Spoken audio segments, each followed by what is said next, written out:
Comrades and friends, how are you? I just hope this message finds all of you well. Ndaona video Yamabel Chinomona indirectly attacking the vice president. Hey, President Matiregerera. When vice president pavaitukwa nana Masimirembwa nana Garwe, and you see, makaitei makadii kuenda na president to president speak against these people varikuisa confusion yakadai mpati. You didn't do that. Why? It was serving your narrative which you are pushing. We all know that you are harboring ambitions of becoming the vice president of this country. And murutoda vice president Chiwenga vadzingwe basa. Ameno kuti pakati penyu imi nomai muchingura achawina ndiani because mese muruda chigaro 1. Zvisinei ndi munolida madzimai. 2017 madzimai ndiye akatanga futi nyonga yakuitika yamakutungamirirai. Yekuti maakuzviinvolva mafactional fights muchipusha agenda yenu. Zvinechekuita ne2030 and all this madness. This time it will not work. And muruzikana utsotsi wenyu wese wamune muchiita kudai. Kubva zvamaelectwa besides driving a 300 series nekufamba makasangojwa nema GD6 at the expense of ordinary citizens. Chii chamaunza development iri tangible and meaningful inoshandura upenyu hwemadzimai.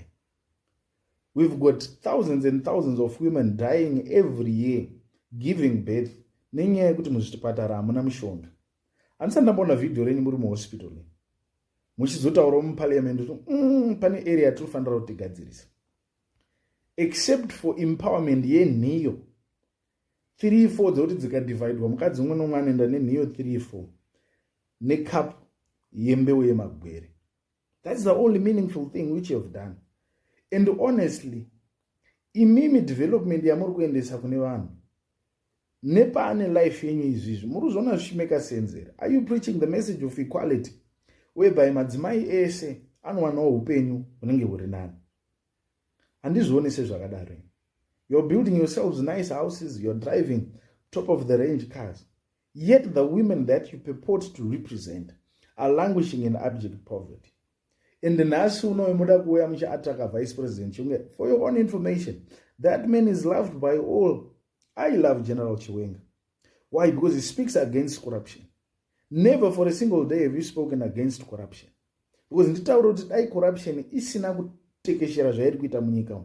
Upenyu hwemadzimai hungade huri pa level ripi. Women are not getting loans.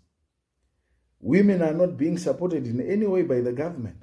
It's only you who is benefiting.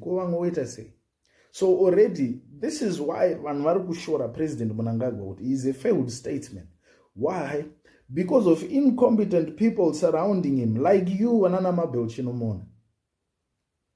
I'm not going to but you're not even taking time to research what is Andisina.